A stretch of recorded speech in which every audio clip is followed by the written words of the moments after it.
Filmed live in beautiful Colville, Washington.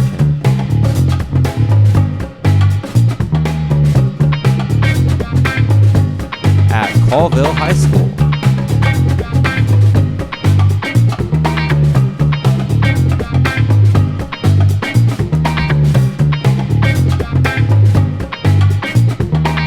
At our studio in Mr. Long's classroom. Starring Mr. Long and Mr. Meyer. It's the late morning show with Mr. Long and Mr. Meyer. Available exclusively on Disney Plus. We're just joking. This will be available for free. Don't get Disney Plus just to watch the show. Hey! Hello, everybody. Welcome back to another mid-morning show with Mr. Long and Mr. Meyer. Living the dream. Yes, missing you as usual, and we're just trying to keep ourselves out in front of you, trying to give you some kind of normalcy in this strange world, and we're changing things up a little bit. As you may or may not notice, we have discovered green screen. And so now we can put whatever we want up behind us and for your entertainment and our amusement, right, Mr. Meyer? Exactly. Our production value has stepped up a lot. We're hoping to get season 2 of our show on YouTube. We are going to be, what are they called, YouTubers? Yep, YouTubers. Famous YouTubers. I can't wait. Apparently checks are supposed to start rolling in. Yeah, it's going to be pretty cool. I can't wait. So we've had another week, and we've had some adventures and some, things that have gone on. Mr. Meyer, tell me about yourself. How are things in your world? Things are going as good as basically everyone else's world, which is to say that they're not going great, but I'm hanging in there. Just figuring out what the next steps are to get through this last chunk of school, and thankfully you have been very cooperative, and other people at the school and at my university have been, and it's all working out. Just a little stressful, but it's working out. It is working out. There is a crisis on, and universities are feeling it also. Mr. Meyer did finish his student teaching with hours to spare. I think the 13th was your last day of actual student teaching, wasn't it? We were like right there. Yeah, we made it. We did make it, but Mr. Meyer has his classes are not really canceled, are they? No, we're still doing it. We switched online. We were gonna have lecture days at the university that are now all online, which kind of sad. You kind of get to know the people. We spent the week there in the summer and really got to know each other, and over the weekends during the school year. So it's kind of sad that never going to see them again unless we hang out. But I don't know. It's a bummer, but it's all online now, and it's going to work out. They're doing the best they can and being very supportive. So, yeah. But I'm feeling it. If you're a student out there going through the coronavirus, it is a weird time.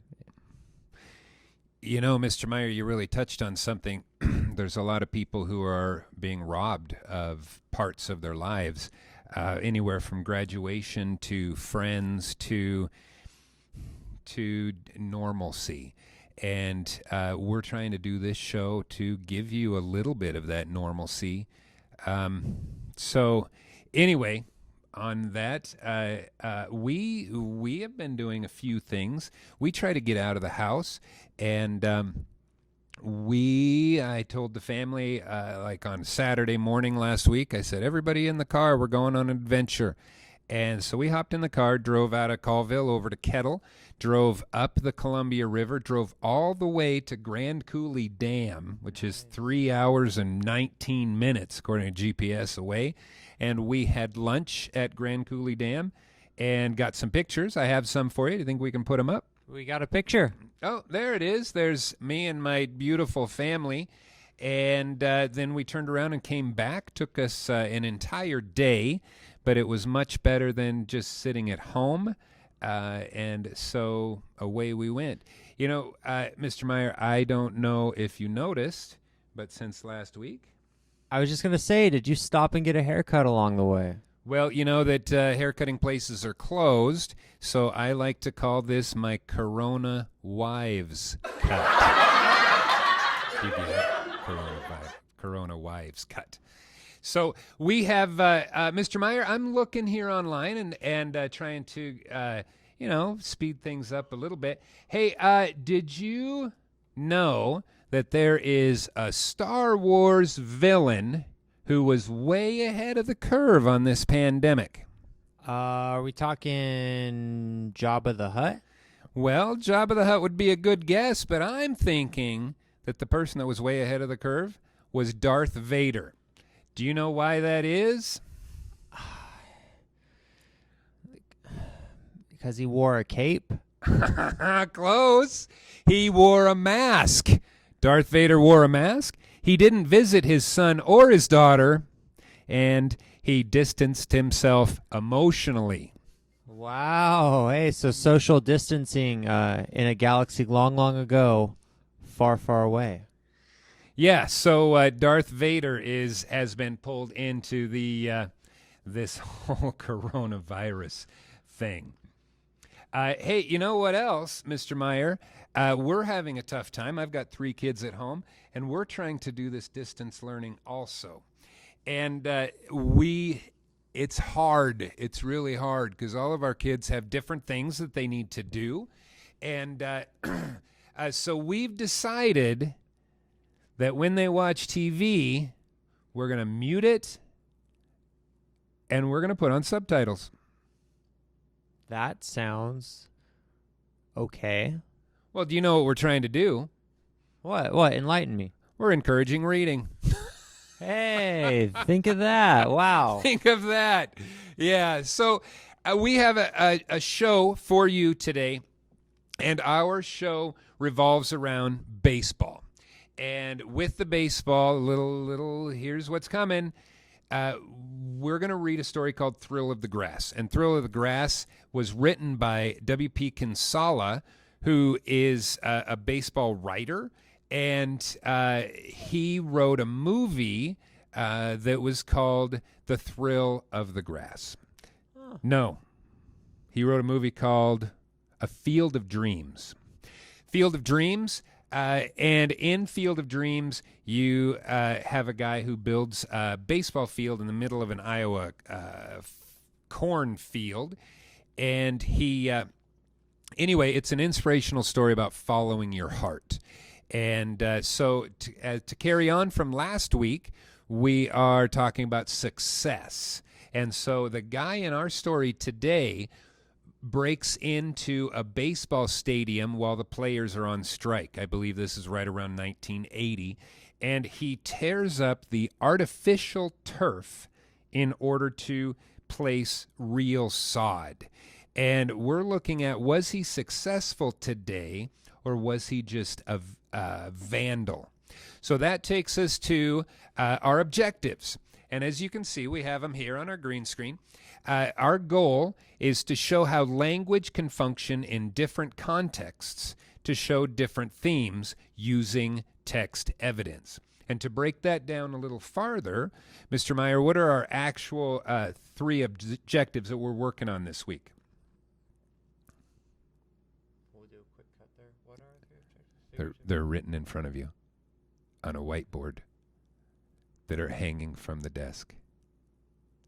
Text, evidence, central theme, and language can function in different contexts? Yeah. Okay. Sorry, I thought you were on with me. No. All right, okay. We'll be at that. And bring it back in 3, 2, 1. Our 3 objectives are to find text evidence, and then we're going to be looking for the central theme and how that relates to the writing, and then how language can function differently in different contexts. Maybe you say the same thing, but in a different setting, and it means something else. Yeah, so if you have the worksheets in front of you, they're written there, and you are going to find 3 pieces of text evidence that shows that he's a lover of baseball and that what he's doing is acceptable.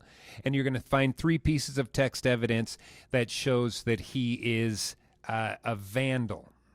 And then at the end, you're going to write one paragraph with a topic sentence and evidence and commentary and a conclusion and all that good stuff. It's on the worksheet. And you are going to, did he do something that was right or something that was wrong? And then support it with the evidence that you've found. Okay. So before we go into that, though, there's always things that we like to talk about on the show. And we're happy that people are turning in their work. That helps a lot. So if you haven't turned in your work, do it. And if you have been turning in your work, bless your heart. Thank you. Turn something in. Yeah, what was that song again? Something is better than nothing. Something is better than nothing. Yeah, that was good stuff. Thank you, Mr. Meyer. I sure wish we had a song to talk about the issue we're having this week. Yeah, the issue that we're having this week, if I'm correct, is that people are turning things in, but we're not getting names on too many of those items. And when there's 100 Google documents coming in and a printer's getting full of stuff and other teachers are printing stuff, no names means it's difficult. We had a couple slip by yesterday, and I was like, oh, no. So I had to go through the whole thing again, print everything out again, put names on it again, then put it in the grade book. I'm trying to keep a paper record of everything that's done so there's no issues. And so we're having problems with names. I sure wish there was some way that we could convey the idea that people need to put their names on their work. You know, that... It's a really inspiring concept, and I think I'm going to talk to my band, and I think we can get a song going that might be able to really convey that message. Wow, I would love a song about something to the effect, Beyonce, put your name on it. Would that be something you could do? Yeah, I think we can figure something out. All right. Well, let's cut to your song. Hey guys, here I am with my band, Nirvana. And we were talking about the theme of the song that we wanted to write about, putting your name on your work. And we came up with a song. The song is called Put Your Name on Your Work.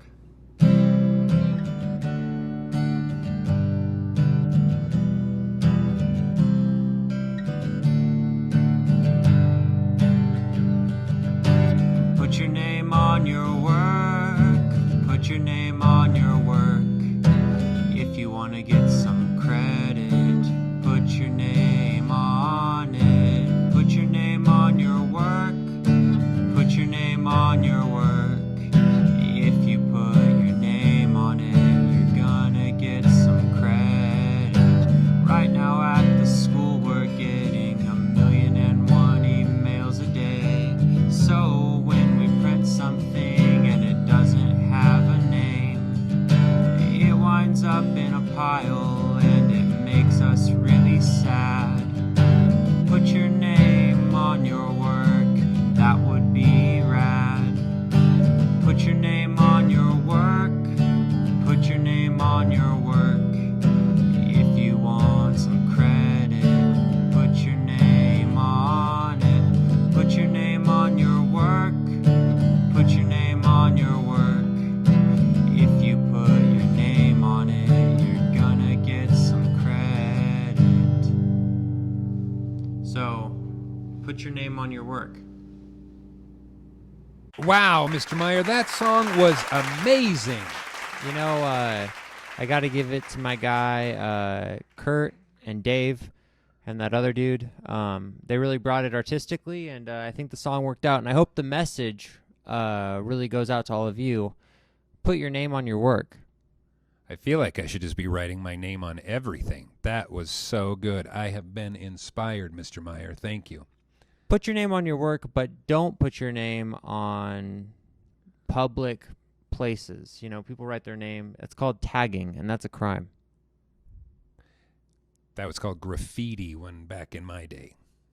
On the streets, they call it tagging.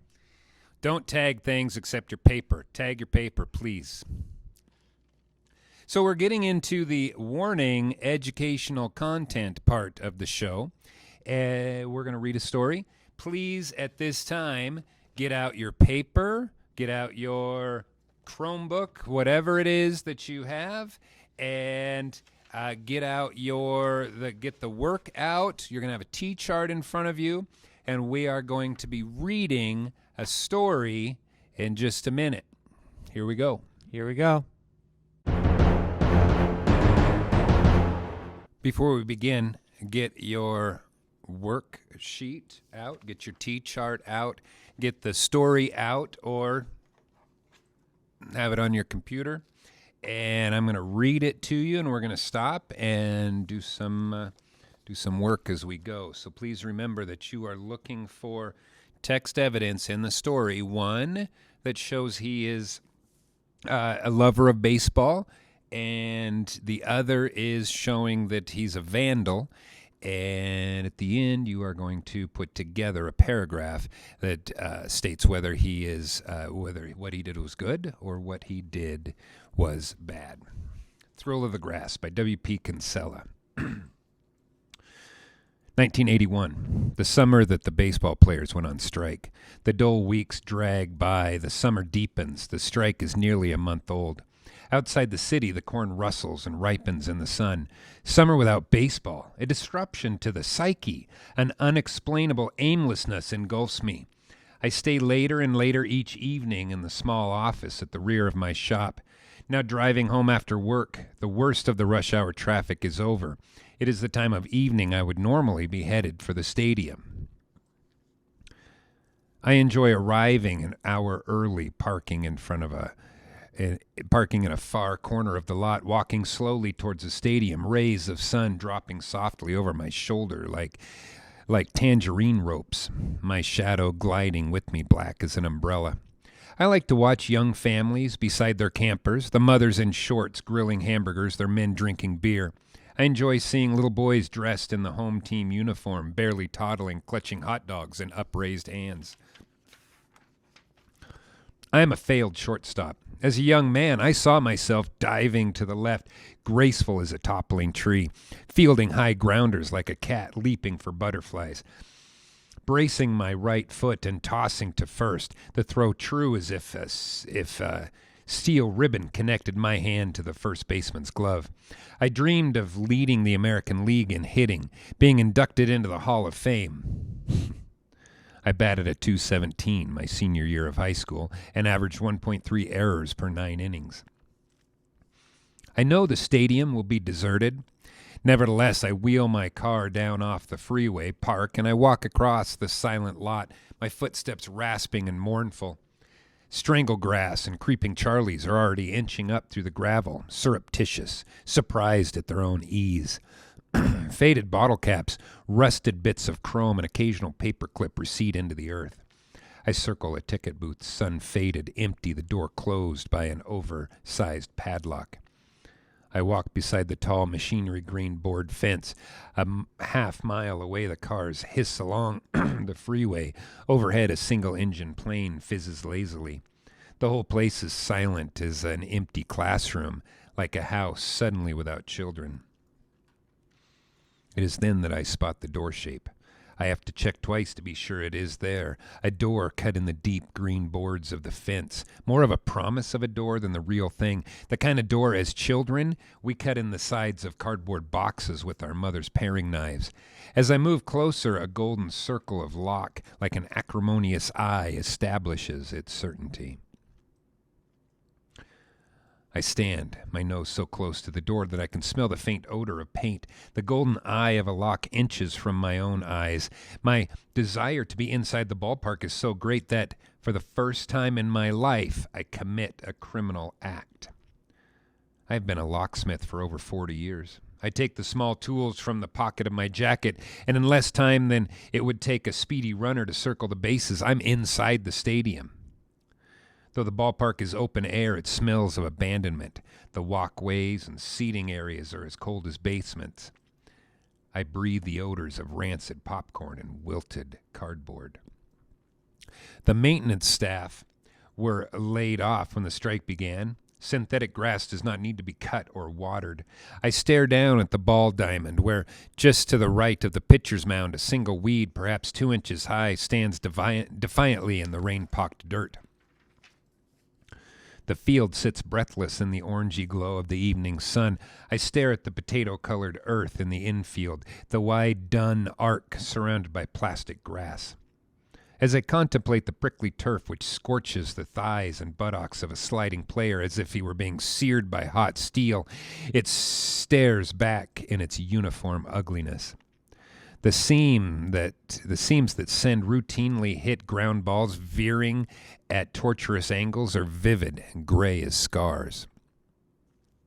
I remember the ball fields of my childhood, the outfields full of soft hummocks and brown-eyed gopher holes. I stride down from the stands and walk out into the middle of the field. I touch the stubble that is called grass. Take off my shoes, but find it's like walking on a row of toothbrushes. It was an evil day when they stripped the sod from this ballpark, cut it into wide yard swaths, rolled it up, memories and all, into great green and black cinnamon roll shapes, tucked it away. Nature temporarily defeated, but nature is patient. Do you see anything in there that's about his love of baseball? Do you see some evidence there as to why he would want to do what he's going to do, which is replace the grass? Take a moment here. Pause me if you need to. Write down a piece of that. And I'm on page 341 of the packet that I gave you a link to. Over the next few days, an idea forms within me, ripening, swelling, pushing everything else into the corner. It's like knowing a new wonderful joke and not being able to share. I need an accomplice. I go to see a man I don't know personally, though I have seen his face peering at me from the financial pages of the local newspaper and the Wall Street Journal, and I have been watching his profile at the baseball stadium 2 boxes to the right of me for several years. He's a fan, really a fan. When the weather is intemperate or the game not close, the people around us disappear like flowers closing at sunset. But we are always there until the last pitch. I know he is a man who attends because of the beauty and mystery of the game, a man who can sit during the last of the ninth with the game decided innings ago and draw joy from watching the first baseman adjust the angle of his glove as the pitcher goes into his windup. He, like me, is a first base side fan. I've always watched baseball from behind first base. The positions fans choose at sporting events are like politics, religion, or philosophy, a view of the world, a way of seeing the universe. They make no sense to anyone, have no basis in anything but stubbornness. I brought up my daughters to watch baseball from the first base side. One lives in Japan and sends me box scores from Japanese newspapers and Japanese baseball magazines with pictures of superstars politely bowing to one another. She has a season ticket in Yokohama on the first base side. Tell him a baseball fan is here to see him, is all I will say to the secretary. His office is in a skyscraper, from which he can look out over the city to where the prairie rolls green as mountain water to the limits of the eye. I wait all afternoon in the artificially cool, glassy reception area with its yellow and mauve chairs, chrome and glass coffee tables. Finally, in the late afternoon, my message is passed along.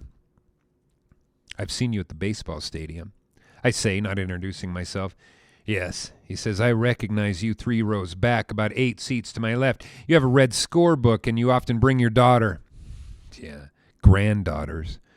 Yes, she goes to sleep in my lap in the late innings, but she knows how to calculate ERAs, and she's only in grade 2.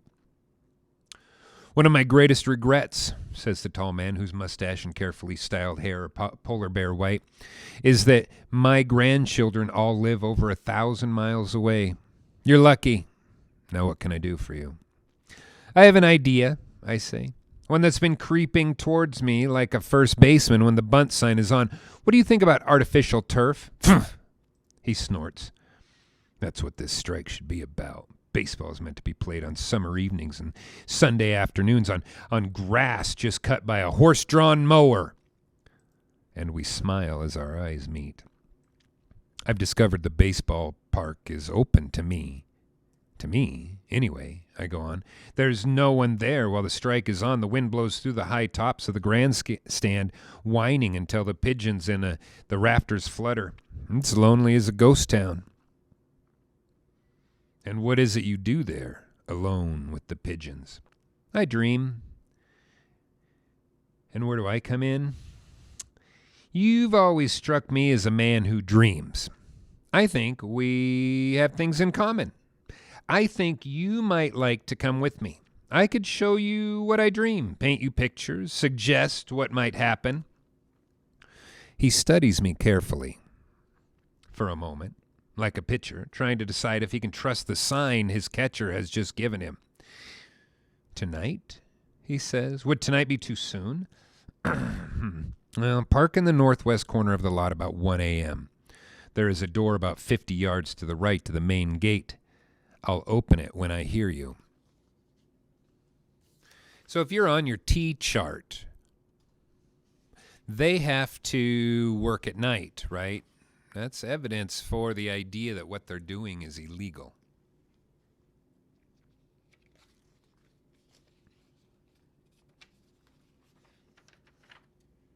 The night is clear and cotton warm when he arrives. Oh my, he says, staring at the stadium turned chrome blue by full moon.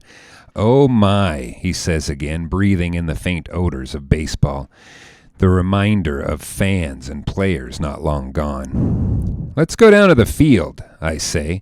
I am carrying a cardboard pizza box, holding it on the upturned palm of my hands like an offering. When we reach the field, he first stands on the mound, makes an awkward attempt at a windup, then does a little sprint from first to about halfway to second. I think I know what you've brought, he says, gesturing towards the box, but let me see it anyway.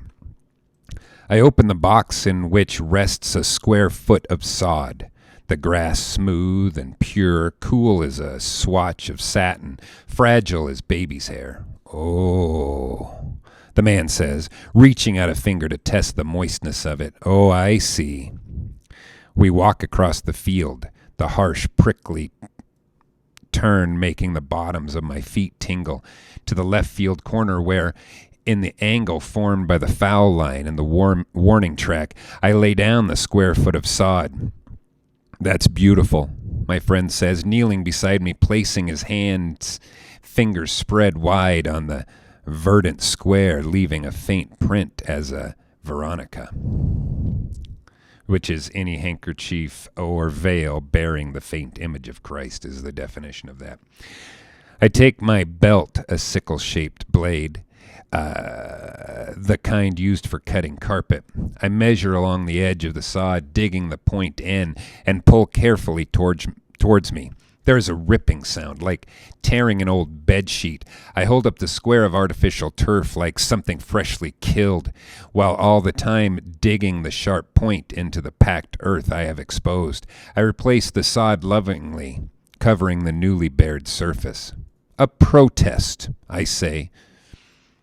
But it could be more, the man replies. I hoped you'd say that. It could be. If you'd like to come back, tomorrow night?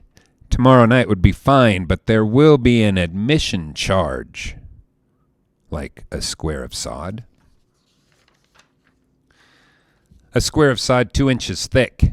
Well, of the same grass? Of the same grass, but there's more. I suspected as much. You must have a friend. Who would join us? Yes. I have 2. Would that be all right? I trust your judgment.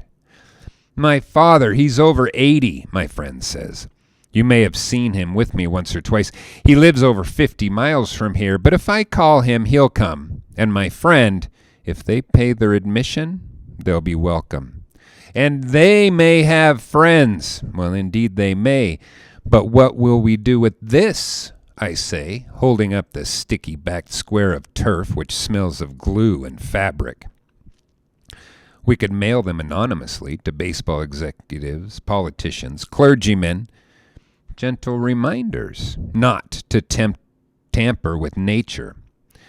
We dance towards the exit, rampant with excitement. You will come back. You'll bring others? Count on it, says my friend. So you have a T chart in front of you. And we are looking for vandalism, or we are looking for the love of baseball. And so pause it, take a minute, because there was some vandalism there, but there's also a love of baseball. And you need to write something down. Pause me.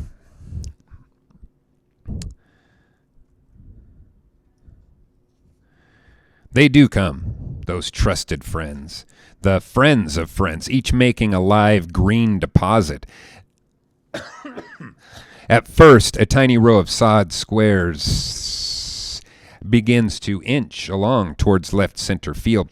The next night, even more people arrive. The following night, more again. And the night after that, there is positively a crowd. Those who come once seem always to return accompanied by friends, occasionally a son or a young brother, but mostly men of my age or older, for we are the ones who remember the grass. Night after night, the pilgrimage continues. The first night I stand inside the deep green door listening. I hear a vehicle stop, hear a car door close with a snug thud. I open the door when the sound of soft-soled shoes on gravel tells me it's time. The door swings silent as a snake. We nod, curt, greeting to each other. Two men pass me, each carrying a grasshopper-legged sprinkler. Later, each sprinkler will sizzle like frying onions as it wheels, a silver sprinkler in the moonlight.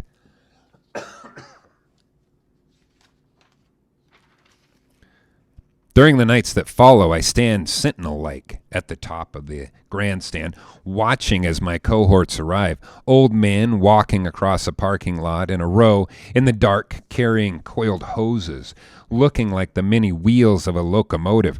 Old men who have slipped away from their homes, skulked down their sturdy sidewalks, breathing the cool, grassy after-midnight air. They have left behind their sleeping, gray-haired women, their immaculate bungalows, their manicured lawns. They continue to walk across the parking lot, while occasionally a soft wheeze, a nibbling, breathy sound like an old horse might make, divulges their humanity. They move methodically towards the baseball stadium, which hulks against the moon-blue sky like a small mountain.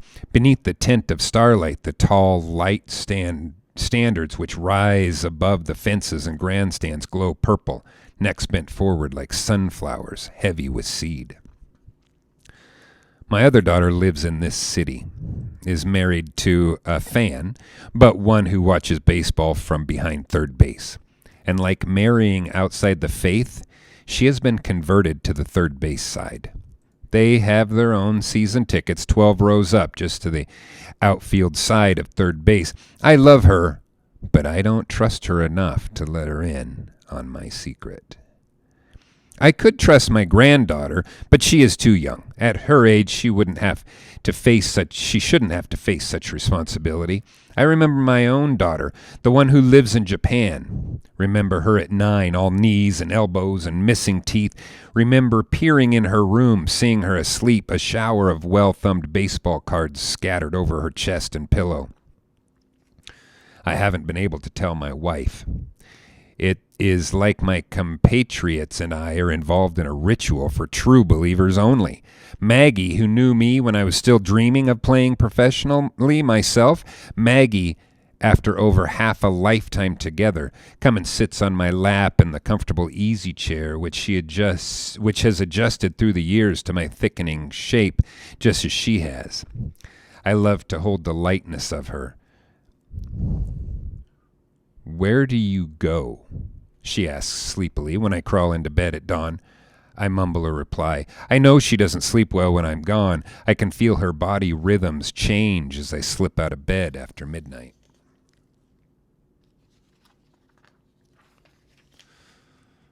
"Aren't you too old to be having a change of life?" she says, placing her toast-warm hand on my cold thigh. I am not the only one with this problem. "I'm developing a reputation," whispers an affable man at the ballpark. I imagine any number of private investigators following any number of cars across the city. I imagine them creeping about the parking lot, shining pin lights on license plates, trying to guess what we're up to. Think of the reports that they must prepare. I wonder if our wives are disappointed that we're not out discoing with frizzy-haired teenagers. Night after night, virtually no words are spoken. Each man seems to know his assignment. Not all bring sod. Some carry rakes, some hoes, some hoses, which when joined together snake across the infield and outfield, dispensing the blessing of water. Others cradle in their arms bags of earth for building up the infield to meet the thick, living sod.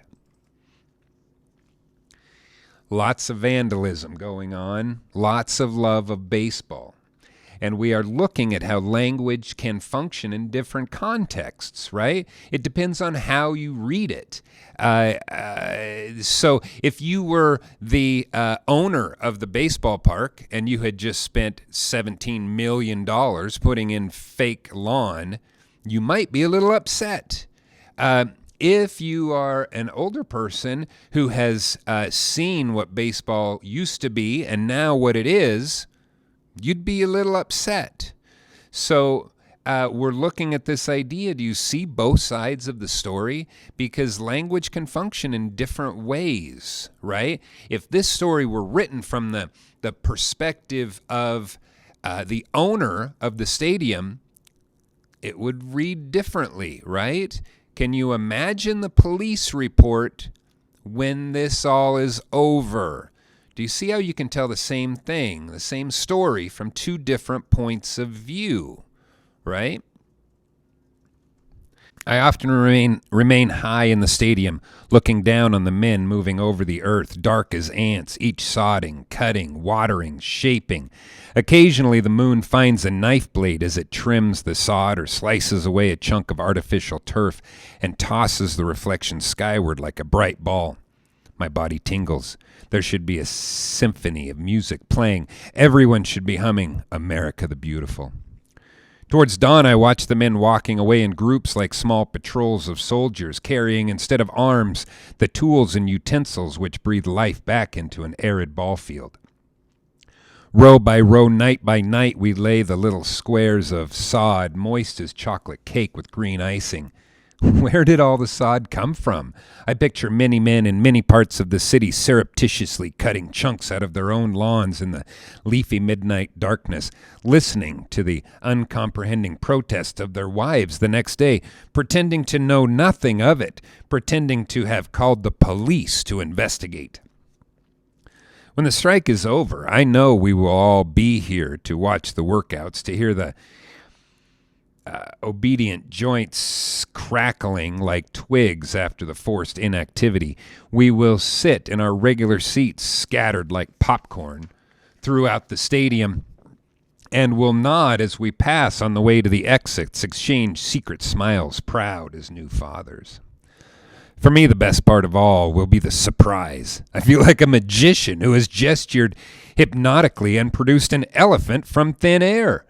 I know I am not alone in my wonder. I know that rockets shoot off in 100 chests. The excitement of birthday mornings, Christmas Eves, and hometown doubleheaders boil within each of my conspirators. Our secret rites have been performed with love, like delivering a valentine in a sweetheart's door in a blue steel span of morning just before dawn. Players and managers are meeting round the clock. A settlement is imminent. I have watched the stadium covered square foot by square foot until it looks like green graph paper. I have stood and felt the cool odors of the grass rise up and touch my face. I have studied the lines between each small square, watching those lines fade until they were visible to my eyes alone and not even to them. What will the players think as they straggle into the stadium and find the miracle that we have created? Right? Language can function in different ways. When he says miracle, other people call vandalism. Words can really shape feelings, right? That if I want you to feel a certain way, I use certain words, right? If this were a police report, it would read differently. The old-timers will raise their heads like ponies as far away as the parking lots when the thrill of the grass reaches their nostrils. And as they dress, they'll recall sprawling in the lush outfields of childhood, the grass as cool as a mother's hand on a forehead. Goodbye, goodbye, we say at the gate, the smell of water, of sod, of sweat, small perfumes in the air. Our secrets are safe with each other. We go our separate ways. Alone, in the stadium, in the last chill darkness before dawn, I drop to my hands and knees in the center of the outfield. My palms are sodden. Water touches the skin between my spread fingers. I lower my face to the silvered grass, which, wonder of wonder, already has the ephemeral odors of baseball about it. You have a T-chart filled out. 1, 2, 3 on each side. I want you to think about,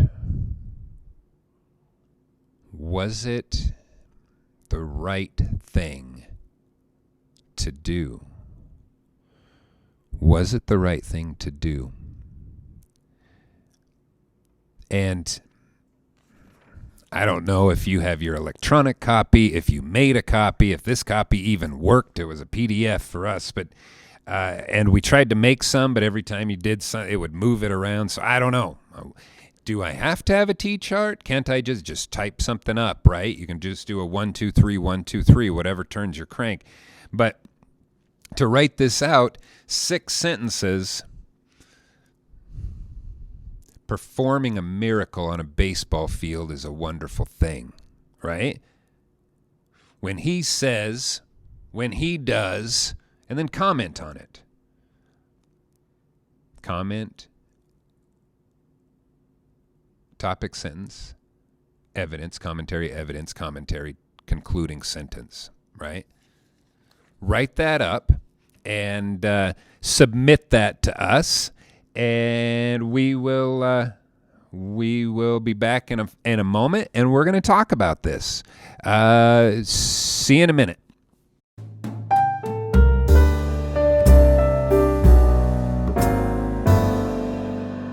What a story, Mr. Meyer. What did you think of that?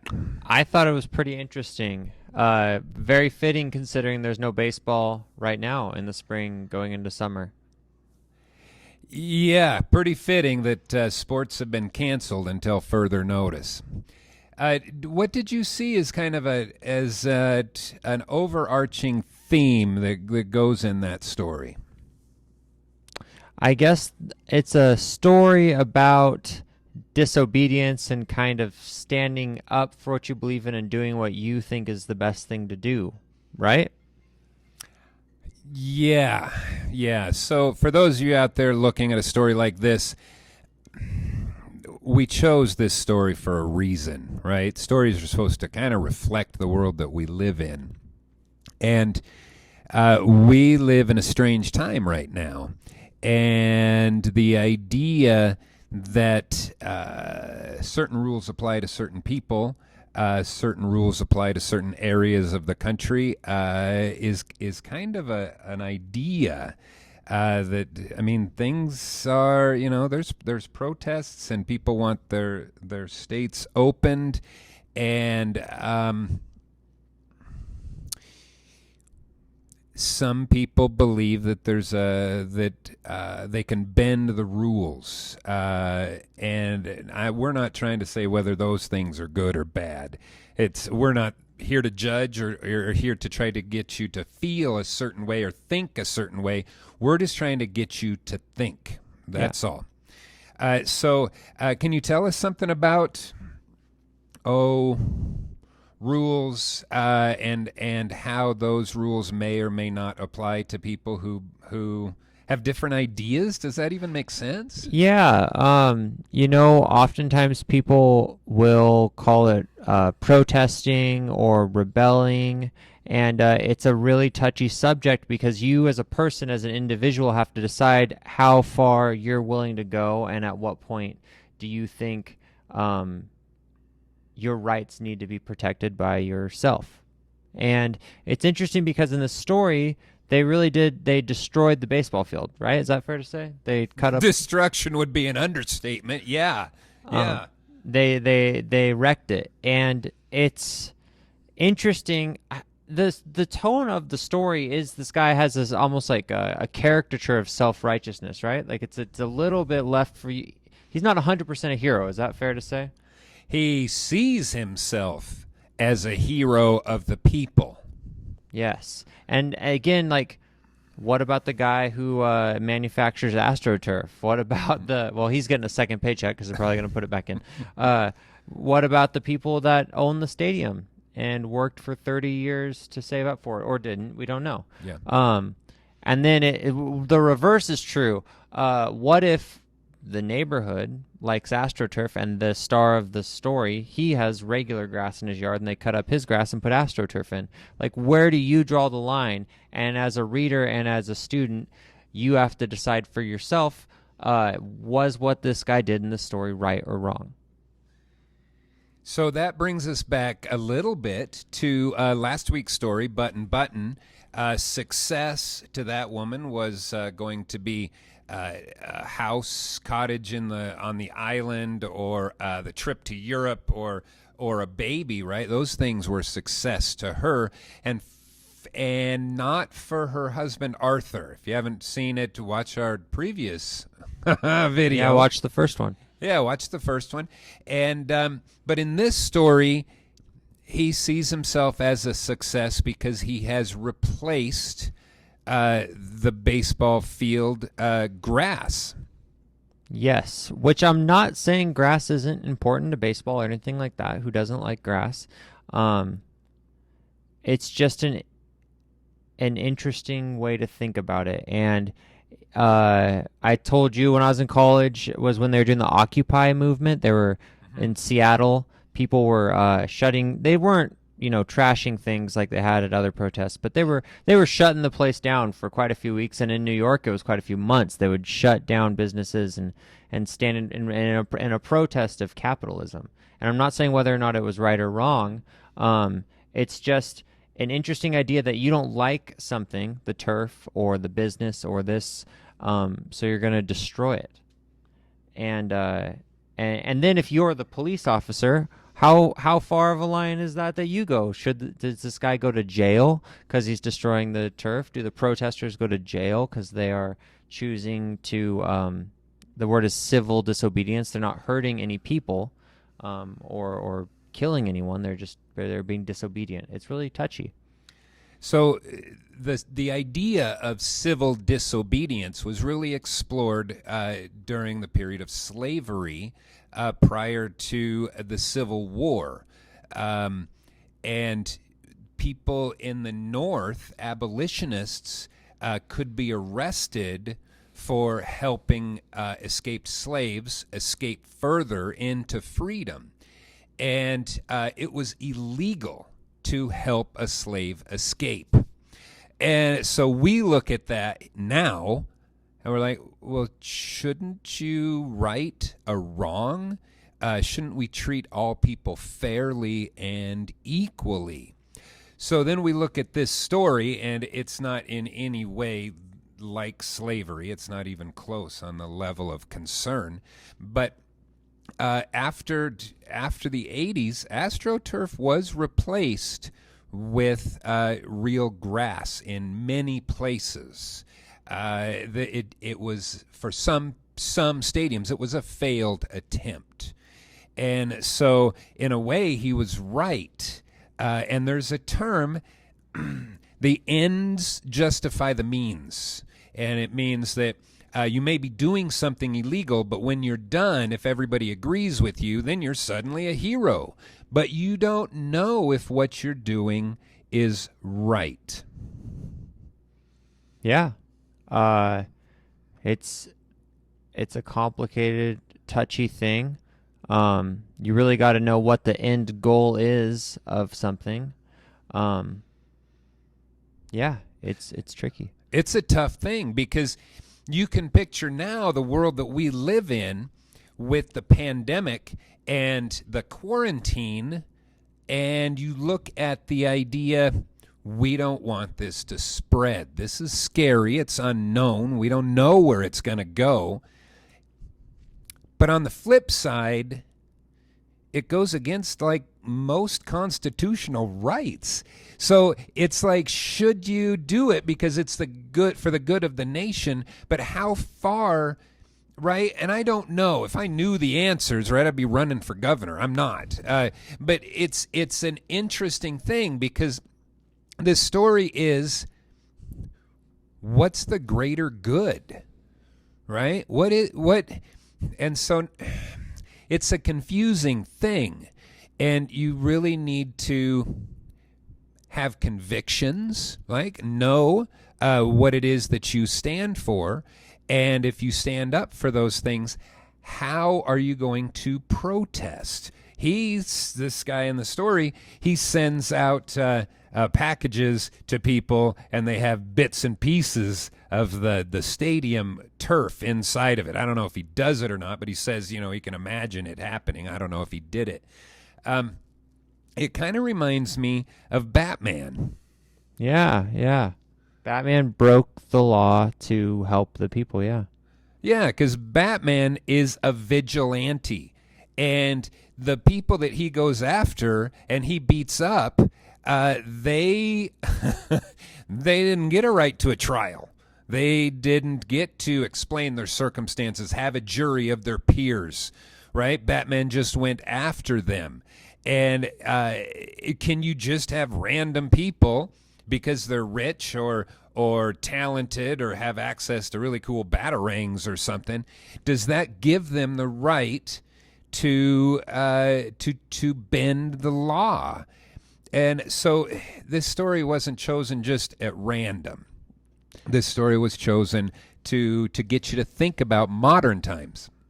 It is weird to think that context determines so much of how we view a story and how much we view the right and wrong decision. If you think of Batman as the richest guy in a city, dresses up and beats up all the poor people who have no jobs, like that's a way that you could think about it. That is so true. I never thought about that. Yeah, he is going after the underprivileged, the people who feel like they're outside of the realm of society. And he lives in a mansion, and I love Batman, but context really determines a lot. And I do think that in the story, one interesting thing, and in a lot of situations, I think empathy goes a long ways towards making the right decision and being a peaceful person. The stadium managers clearly were not empathetic towards the baseball fans because they all showed up and destroyed the field, There had to be a lot of baseball fans that showed up. And he makes a reference at the end, when we go back to baseball, we're gonna nod at each other. And so those are people that are actually they are paying the stadium by buying tickets on a constant. That's the bread and butter of baseball, are those people. So I never thought about that. The empathy, and the baseball players, the owners did not show empathy to the fans. And the fans didn't show empathy to the owners. Because we're going to do whatever we want. So it's just one of those things, So that's what A Moment With is all about. The chance for us to have the discussion that would normally take place in the classroom. A chance for you to think about what the story really means and how it ties into your life. Because if what we do doesn't tie in and make sense or hit home, then what's the point? Exactly. So we're hoping that this gives you a chance to kind of think through our story in a way that really relates to the world and can help us all make mindful, empathetic decisions, right? Cool. So that was A Moment With. Thanks for spending a moment with us. Got it? Here we are at the movie theater. Field trip. Field trip. We didn't get a lot of replies to our field trip idea. So we're making it up. Mr. Meyer, where are we? We're at the movie theater, having a great time, wishing it was open so we could go see a movie, but it's closed. I miss movies. Oh my goodness, I miss them so much. I used to love to go to the movies, and we would go across the street to Rancho Chico, and we would eat their food, and then we'd come over here and we'd sit in those uncomfortable seats where the floor would stick to your feet, and sometimes the seats were broken, but we miss it. We miss you, theater. Yeah. So hey, think about your favorite movies and Send it in. email us. What's your favorite movie? Let us know. Yeah, let us know. My favorite movie is Shrek. Is it really? Yeah. Oh, cool. I don't have a favorite movie.